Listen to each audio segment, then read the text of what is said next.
officially on the air. Good morning, Mrs. Busby. Good morning to you, sir. Well, not too bad morning. It's a pretty morning. It's good. They said it's going to be cloudy all day, but fix that. Yeah, that's right. Well, we have Viewpoint once again. High on the hill, Lazy Row. 648-5510 would be the number to call, because some of the folks out there in the cyber world, the ether world, might want to call in and discuss a few things with our guest this morning, who I'm going to ask you to introduce in about 3.5 seconds, or a little more than that. Kudos this morning. Yes. It would appear that a lot of folks stepped to the plate and helped the Salvation Army get recoup what looked like they might not get this year. A lot of good folks volunteered to step up and get a little cold, although not terribly. I stood out there with that bell sometimes, and it's just really cold. But I quit that now. I cop an old age plea, so don't do those things anymore. But seriously, it was a nice thing, wasn't it, Your Honor, to have those folks exceed what they expected to get. So kudos to them. And faraway kudo, Mr. Asher, faraway kudo. Reading in a Shriners magazine where a gentleman from Kansas gave $60 million to the Shrine hospitals. Wow. 60 million big ones. He became very enamored of that a long time ago. Obviously, very successful, and that was his bequest, because of his feeling for what the Shrine hospitals have done for crippled children throughout the... Thousands. Oh, and by the way, very importantly, perhaps as importantly, they have a couple of burn center units, which are extremely valuable to humanity. Have you ever been to a Shrine hospital? No, I'm a card-carrying member. That is to say, I haven't been to a meeting in years, but I keep my membership only because a portion of my membership goes into the hospitals all the time. Right. Well, that's the only reason I stay. It's a real memorable experience. They don't allow, if you will, any unhappiness. Yeah, that's and it's so well run, and all these kids with one problem after another are so well adjusted, so happy, so outgoing. It's just it made me want to cry, of course, because I can kind of cry over a good commercial, but she weeps up here. After the tour, the man came over to me and said that he was proud of me because they'd given us this talk about there'll be no tears or anything now to this group that I was with. Get you prepared. That's right. And he said, I was watching you. He said, I figured you were the one that was going to break the rule. And I didn't. Yeah. It was amazing. But it's hard to feel down when the kids are up. It was a beautiful experience. I had a friend when I was a kid who'd been through, she always called it the Shiners. She'd been to the Shiners Hospital and had 7 operations as a little girl. This was a long time ago. Things have changed now. But this was in Canada. And so she was able to walk, and she'd have not been able had it not been for her friends, the Shiners. Yeah, it's a magnificent philanthropy. It's gone down through the years, and will continue because of people like this gentleman. Not many of us can come up with that kind of money. No, not so But much. I thought that was highly unusual. That's a huge amount of money to leave. Why don't you introduce our nice guest this morning, who's been very gracious to come up here and visit with us this morning. Well, it's my lucky day. Instead of having 2 extra specially nice men with me, I have a 3rd extra specially nice man. Had you worried for a minute there, Jim. I wasn't sure where she was going with that. Keith Snyder, the mayor of Lincoln, and an excellent mayor, an excellent leader, and a fine fellow, someone I'm proud to know. Keith, thank you so much for being with us. There's just been lots going on over the past 12 months in the big city. Sure. And if I dare share a secret, I asked when we came in. Yeah, sure, why not? All right. I asked when we came in if Keith drank coffee, and he said, I never did before I became mayor. So I guess that tells you a little bit. If that's the worst advice that imparts, you're getting along pretty lucky there, brother. So we got him some coffee, and here we are. And Keith, thanks a million. And we're going to hear from you about some of the highlights and some of the lowlights. Okay, sure. Of trying to lead a city and lead the aldermen and oh, you're lucky. coffee. You've got good aldermen up there. I remember do. the good old days when 2 or 3 of them kind of ran things with an iron fist. Yeah, I do. I'm really blessed to have 10 great folks to work with. We don't always agree, and we know that. Well. But at the end of the day, I never have a doubt that the decisions that they made because they felt it was the best thing for the city. And that's really all that the people of Lincoln can ask for, is for folks to give their best and to do what they think is best. They may be wrong in their decisions, but that's the way things... Yeah, I don't know that... Yeah. I don't know that anybody's wrong if you're doing what you think is best for the city. Exactly. And I never have a doubt with that with any of my 10 aldermen. I'm really I'm happy to work with them, and I think anything we accomplish as a city, it's because we all are working together. Wouldn't it be wonderful if across the board we had that attitude in our governmental entities? I think so. I haven't seen much of it as you go out of town and move out into the big world. You might in smaller communities here and there. We're lucky because, again, it's a small community syndrome. We kind of all pull on the same pull on the harness. But as you suggest, in other forms of government, you don't see much of that. It seems to be a me against me. Yeah, I think so. I mean, you just look at what happened right before Christmas out in Washington with the executive branch and the legislative branch going back and forth. And in our town of Lincoln, I guess the mayor's the executive branch and the council is the legislative branch. But I think we all try to work together pretty well. And manage to get the job done. Do you think it's in part due to the fact that that you're so terribly accountable at the local level? Oh, I think so. I think that has a lot to do with it because you can't go out to eat, you can't go to the grocery store, you can't go to the post office without somebody running into you and either having a question or wondering about something or saying, "I read what you said in the paper, I heard you on the radio," or something. Because you are accountable. You're not off in Washington or you're not down in Springfield for months on end. So. That's right. You can even change parties like some of our fellows did and stayed with the incumbent presidency, but that's another story. You used to sit in this chair very often when he come back, but that's another story. Oh, now, I think he hurt Bill's heart. Well, a lot of people were whipped about that.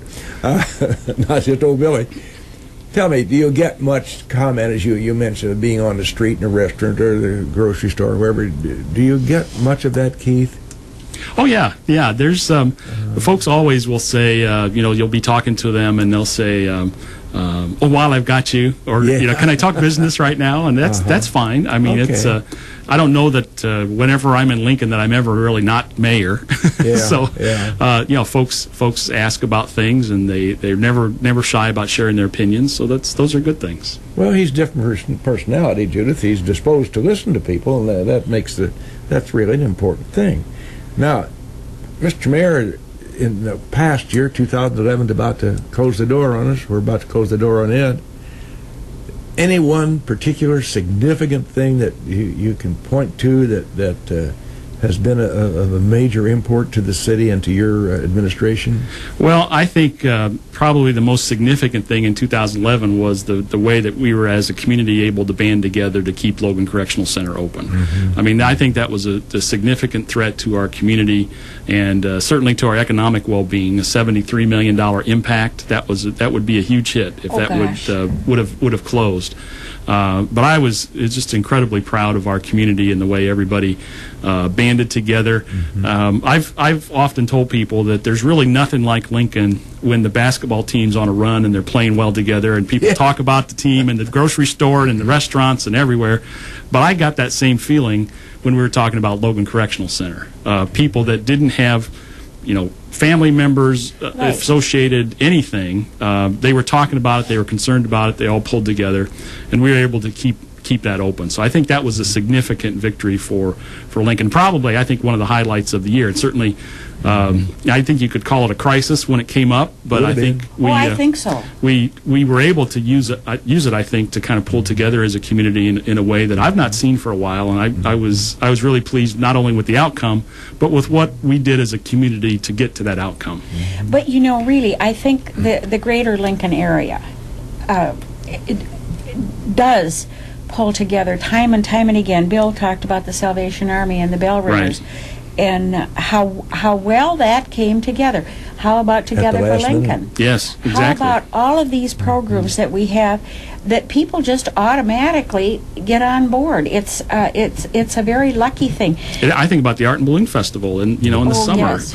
We welcome the outside world in for that, and everybody pulls together and puts our best face forward, and it's great. Together for Lincoln is a time when we actually take care of ourselves, and I think that's a wonderful weekend where everybody pulls together. But you're right. I mean, all the benefits that folks put on, for folks that have medical difficulties or other challenges. We're blessed to live in Lincoln and Logan County. Amen. One of your newer employees seems to get kudos right along, and that's the fellow who's trying to keep us tidy and on the pace here. Your friend John. John LeBeg. Yeah. And John LeBeg was with us, a month or so ago. Oh, not longer than that. Time flies. Oh, yeah. At any rate, nice man trying awfully hard to do the right thing. Right. He's got it. Probably kicks a few cans while he's doing it, but that's the way it goes. He does. He's got a difficult job, and we're blessed. He came with a lot of experience in the suburban area and came to work for us. And my office is right across from his office at City Hall. So sometimes I hear some folks that disagree with John's interpretation of the codes and all, and but his office is very good about working through things with folks. It's not really a heavy-handed approach, I would say, at all. Which is he tries to work with folks that want to work with him, but he does have the responsibility for making sure that, as you say, things are tidy and the codes are abided by. And people have a lot of challenges, and we understand that. But by the same token, when the weather's warm, grass needs to be mowed, and properties need to be kept up to the best extent that they can, and that's his responsibility, and he does a good job at it. One that I caught on television, one of your Monday night meetings, your voting meetings, a young man lived on Broadway Street, was there, and he really came across as being what I'd call a frustrated fella. Sure. He really was. And probably rightly so.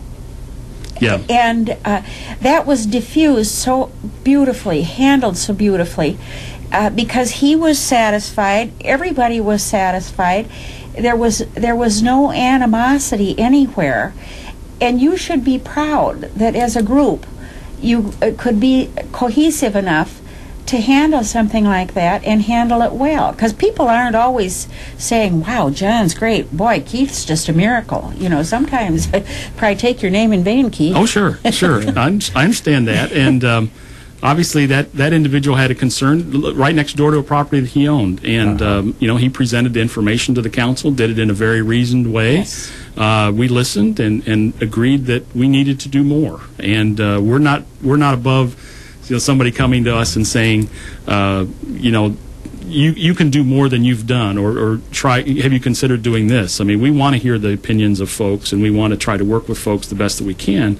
So I think we that process is continuing. It didn't get resolved obviously that night, but some letters got sent and some additional citations were issued, and so we're working to get that resolved. Well, it just wasn't ignored. Right. You're doing something. Yeah. We're going to follow up on it and do what we can to get that fixed. Well, if there are any disgruntled citizens out there and want to lay it on the mayor, now's your time. Or maybe happy people. Happy people too, and commend the mayor. Certainly, there should be a lot of that. 648-5510.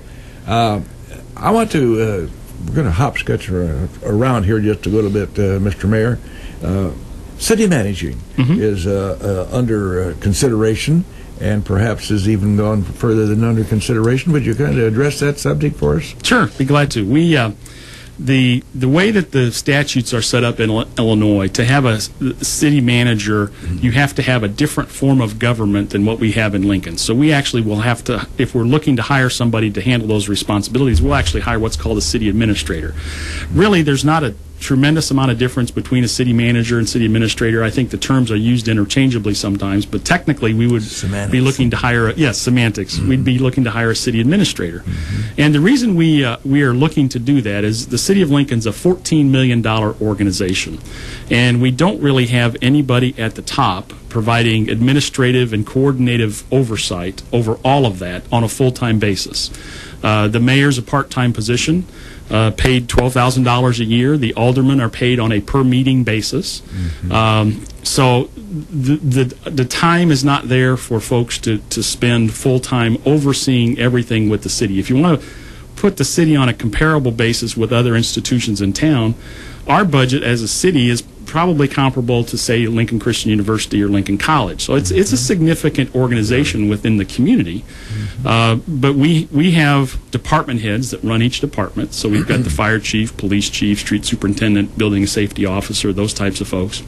But in terms of overall coordination, we don't have anybody that's there to provide those services. We don't have any expert, if you will, in city finance. Our budget, and we've been very blessed to have Mel Anderson as the chair of our finance committee, Alderman Busby, a past active participant, and still very, very involved in the establishment of the budget. We've been blessed to have aldermen who work very hard at putting together our budget. But those aldermen may not always be there. Some folks decide not to run. As Alderman Anderson says, she may get hit by a bus sometime. Perish the thought. Exactly, really. Exactly. But I mean, it's just in looking forward, we need to have somebody there that knows city finances frontwards and backwards. In an audit that we had done, we have the city accounts audited every year. Our audit report a couple of years ago said that we need to have somebody full-time that has finance background and can understand what's going on in Springfield with the law changes that are happening, understand alternative financing, things like soliciting grants and things along those lines. So that's another reason we're looking to hire a city administrator. Also, we have a lot going on. I made a short little list of the things that we dealt with as a city in the month of December alone. We had meetings with developers who were looking to come to establish some new businesses here in town. We had meetings with state officials about the LDC property and what would happen with that. We have meetings about the outdoor, for lack of a better term, the outdoor activity site, the former site of the hospital, and what's going to happen there. We had discussions about electric aggregation, what we would do as a community to try to get lower electrical rates. We talked about and this announcement was right before Christmas, we talked about the twin sister properties and the old houses downtown that are going to be renovated. We still had the last few details about keeping Logan Correctional Center open. We had discussions with our city administrator candidates.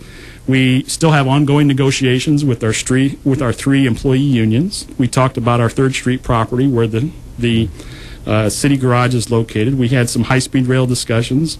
We talked about new insurance brokers. I mean, we had a lot going on just in the month of December alone. Is that all you're doing for $1,000 a month? Boy, that's a month's worth. Yeah. So amazing. We have a lot going on, and I think additional administrative horsepower is necessary to oversee all that and to make sure that we aren't missing anything. Because even with all that going on, there could be some things that fall through the cracks, and we need to have that administrative horsepower. So those are kind of the reasons why we're looking to do it. We asked for applications for the position. We funded it in the budget, so there's dollars in the budget to pay for it. We asked for applications. We got 43 applicants for the position, so there's a significant amount of interest. I think there were 18 or 20 different states represented. So I mean, we had interest from across the country. Something? Yeah, and we've narrowed it down to a list of finalists. We've had phone interviews and in-person interviews, and we're going to continue some discussions here after the first of the year. So we're continuing to march down that road and make some progress, and hopefully get somebody on board here not too long after the first of the year. Well, if I could cherry pick the line there and talk a little bit about city finance. It's not only municipalities and schools and state employees, but everybody's a little bit behind. And a lot behind, actually. And surely that must make it even more difficult for your entity when you can't count on the money that you thought you could count on. Right. And you did get a little break. You got a Christmas present, a little bit of money coming in there to help from back money that was due you. So let's talk a little bit about the finances here and how you keep all the balls in the air. We are very blessed to have a great city treasurer. We had one in Les Plotner, and Les, treasurer there. Les did a great job, and he decided to retire for a second time. Again. But not that he hadn't earned it. Yeah, that's right. That's right. But we were very fortunate in that Chuck Conzo decided to step up to be city treasurer, and he's doing a tremendous job. And he has to keep a lot of those balls in the air because he keeps very close track on the money that we're owed from the state, and the state's one of the biggest culprits in terms of getting money to us late. So we're if the state is consistently late, we can deal with that. But sometimes there's some variance there in getting their payments to us. So Treasurer Conzo does a very good job in helping us know what we're owed, when we're owed it, and how we need to deal with things on a cash flow basis to keep the city running. And speaking of owing, we owe our sponsors a little commercial break at this point in time. And when Mr. Ash is ready, we'll take a cutaway, and then we'll come back to Viewpoint.